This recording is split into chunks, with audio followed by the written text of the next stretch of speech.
జానీని కాపాడిన తర్వాత అనన్య ఇంటికి వెళ్ళాడు అభినవ్. అందరూ అతని వైపు సీరియస్గా చూడ్డంతో ఇబ్బంది పడుతూ గుడ్ ఈవినింగ్ అని గ్రీట్ చేశాడు. కాని వాళ్ళు అతన్ని చీత్కరించుకుంటున్నట్టు చూశారు. అయినా కానీ ఇబ్బంది పడకుండా హాయ్ అనన్య, హలో ఆంటీ అంటూ మళ్లీ విష్ చేశాడు అభినవ్. వచ్చావా నాయనా, రా, నీకోసమే చూస్తున్నావు అని కసిగా అంది షర్మిల. కాని అనన్య మాత్రం అసహ్యంగా మొహం తిప్పుకుంది. అభినవ్ కొంచెం అయోమయంగా ఏమైంది, అందరూ సీరియస్గా ఉన్నారు అని అడిగాడు. అతనికి ఆన్సర్ ఇవ్వకుండా టేబుల్ మీద ఉన్న ఫోన్ తీసి ఏదో ప్లే చేసి స్క్రీన్ అభినవ్కి కనపడేలా పెట్టాడు రాజీవ్. అతని దగ్గరకొచ్చి ఫోన్ తీసుకుని చూశాడు అభినవ్. అక్రమ్ హోటల్ బయట జరిగిన గొడవలో చాందినీని సేవ్ చేయడానికి తాగుబోతులతో ఫైట్ చేసినప్పుడు కొంతమంది వీడియో తీశారు.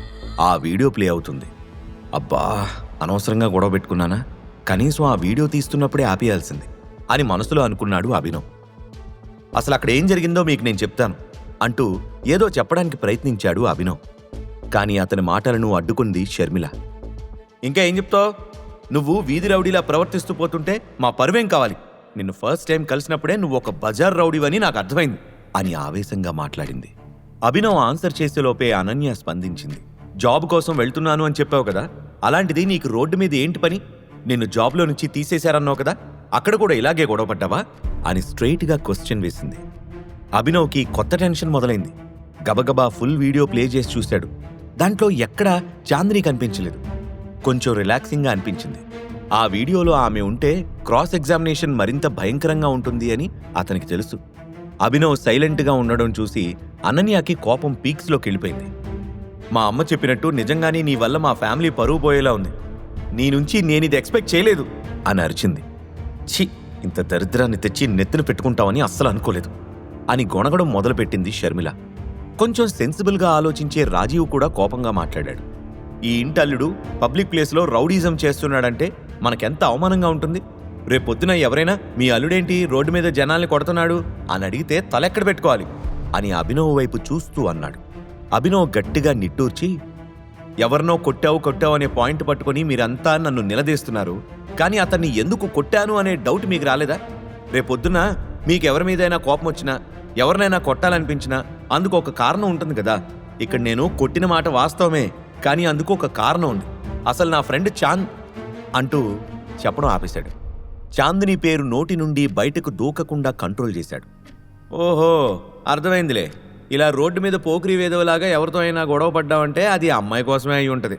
అంటే నీతో ఇంకెవరో అమ్మాయి ఉంది, ఎవరది అని గుచ్చి అడుగుతూ సమాధానం కోసం అభినవ్ కళ్ళలోకి చూసింది అనన్య. వీడొక వీధి రౌడీ అనడానికి ఇంతకన్నా సాక్ష్యం ఏముంటుంది? మన స్టేటస్ ఎక్కడా, ఇలాంటి పోరంబోకులెక్కడా, అంతా మన కర్మ అని అరిచిన షర్మిల వెంటనే రాజీవ్ వైపు తిరిగి, అనన్య రేంజ్ ఏంటి, ఆమెకున్న ఫాలోయింగ్ ఏంటి, తన కోసం టాప్ మోస్ట్ బిజినెస్ మెన్ పిల్లలు, సెలబ్రిటీల వారసులు క్యూలో ఉన్నారు, ఈ దరిద్రుడికి నా కూతుర్నివ్వాలంటారా అని ఫైర్ అయింది. అనన్య పెళ్లి అభినవ్తో ఫిక్స్ చేసింది చంద్రశేఖర్. అతనికి ఎదురు చెప్పలేరు, కానీ ఆ విషయంలో షర్మిల డిసప్పాయింట్ అయిందన్న సంగతి కూడా తెలుసు. అందుకే సందు దొరికినప్పుడల్లా టాపిక్ ఏదైనా సరే దాన్ని అనన్య పెళ్లి ప్రస్తావన వరకు తీసుకువెళ్లి అభినవ్తో పెళ్లి జరగకుండా చూస్తుందని రాజీవ్ అర్థం చేసుకున్నాడు. సరే బాబు, ఏదో కారణం ఉంది గనక గొడవ జరిగింది అంటున్నావు కదా, రేపొద్దున జనాలు నిన్ను కాదు కదా అడిగేది, మేమందరం ఏం సమాధానం చెప్పాలంటావు అని కొంచెం వెటకారంగా అడిగాడు Rajiv. Sorry to say uncle, road మీద ఒకడు ఫుల్లుగా తాగి తప్పుగా ప్రవర్తించాడు, వాడికి తగిన బుద్ధి చెప్పాను, ఇంతే జరిగింది అని షార్ప్గా ఆన్సర్ చేశాడు అభినవ్. షర్మిలకు ఒళ్ళు మండిపోయింది. అభినవ్ చెంపలు రెండూ పగలగొట్టాలనిపించింది. కానీ తమాయించుకొని, మా పరువు తీసి బజార్లో పెట్టినందుకు సారీ చెప్పకుండా సమర్థించుకుంటున్నావా? నీకు సన్మానం చేస్తాం అనుకోకు, ఎలాగో ఉద్యోగం పోయింది, ఇలా రోడ్డు మీద పడి బలుపు చూపించుకుంటూ తిరుగుతావా అని వార్నింగ్ ఇచ్చింది. షర్మిల, కూల్, ఎందుకంత ఆవేశపడుతున్నావు అని ఆమెను అడ్డుకునే ప్రయత్నం చేశాడు రాజీవ్. చాలు రాజీవ్, నేనిప్పుడే మామయ్య గారితో మాట్లాడతాను. వీడు మన ఇంట్లో అల్లుడిగా కాదు, పనివాడిగా కూడా పనికిరాడు. పెళ్లి ఫిక్స్ చేశాం కానీ ఇంకా జరగలేదు కదా, వీడితో ఉంటే రోజుకో గొడవ ఇంటికి తీసుకొచ్చి నా కూతురికి నరకం చూపిస్తాడు అని చిరాకుగా అంది షర్మిల. నాన్న ఒక్కసారి నిర్ణయం తీసుకుంటే ఎవ్వరు చెప్పినా వినరు, నువ్వు చెబితే దానికి ఆయన ఒప్పుకుంటారంటావా అని రాజీవ్ అనుమానంగా అడిగాడు. ఒప్పుకోరు, కానీ ఒప్పించడానికి ప్రయత్నిస్తాను, అంతేగాని ఇలాంటి వాణ్ణి మాత్రం అల్లుడుగా ఎప్పటికీ యాక్సెప్ట్ చేయను. అనన్యకి చరణ్ మాత్రమే కరెక్ట్ జోడి అని స్థిరంగా చెప్పింది షర్మిల. ఆ మాటలతో ఉలిక్కిపడిన అనన్య, ఏం మాట్లాడుతున్నావు అమ్మా? టాపిక్ ఏదైనా కానీ ఇంట్లో లాస్ట్కే అది నా పెళ్లి దగ్గరికే వచ్చి ఆగుతుందా? అయినా నాకు ఆ చరణ్ని పెళ్లి చేసుకోవడం ఇష్టం లేదు అని ఆవేశంగా అరిచింది. కూతురు వైపు కోపంగా చూస్తూ, చిన్నపిల్లవి, నీకేం తెలీదు. అయినా నీ ఇష్టంతో నాకు పని లేదు. నా కూతురు హ్యాపీగా ఉండాలన్నా, మన కంపెనీ ప్రాబ్లంలో నుండి బయటపడాలన్నా చరణ్ మాత్రమే సహాయం చేయగలడు. నువ్వు అతన్ని పెళ్లి చేసుకొని తీరాల్సిందే అని ఖరాఖండిగా చెప్పేసింది షర్మిల. అమ్మా అని చిరాగ్గా అరిచి, కంపెనీ వ్యవహారాలు నేను అక్రమ్ సార్తో మాట్లాడి సెటిల్ చేసుకుంటాను. బిజినెస్కి నా పెళ్లికి లింక్ పెట్టకు అని అనన్య కోపంగా ఆన్సర్ చేసింది. అంటే ఏంటి నీ ఉద్దేశం? జీవితం అంతా వీడితో ఇలాగే కష్టాలు పడుతూ జీవిస్తానని అంటున్నావా అని కోపంగా అడిగింది షర్మిల.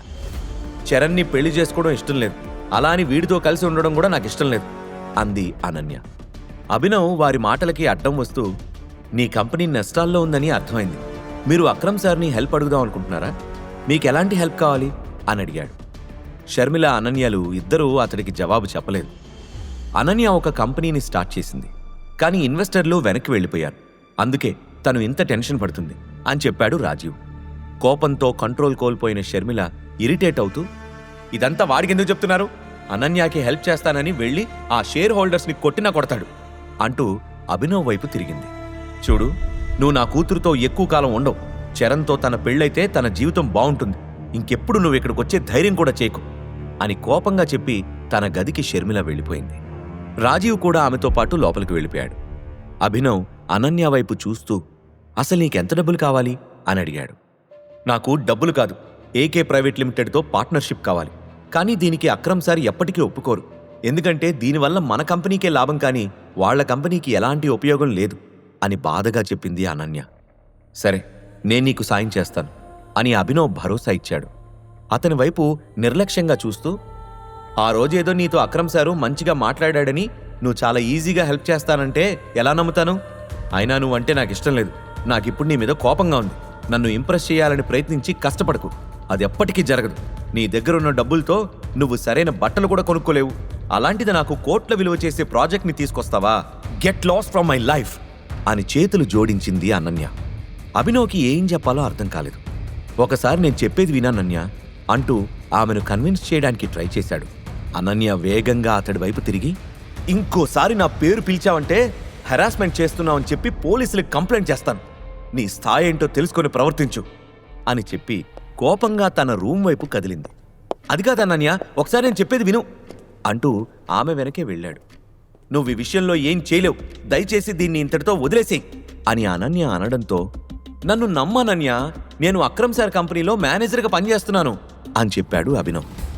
ఆ మాటలు విని ఆగిపోయిన అనన్య గట్టిగా నవ్వింది. ఈ ప్రశ్నలకు సమాధానాలు తెలుసుకోవాలంటే నెక్స్ట్ ఎపిసోడ్ వినాల్సిందే. క్రింద ఇచ్చిన లింక్ ని క్లిక్ చేసి పాకెట్ ఎఫ్ఎం యాప్ ని ఇన్స్టాల్ చేసుకోండి. Stay tune to pocket FM.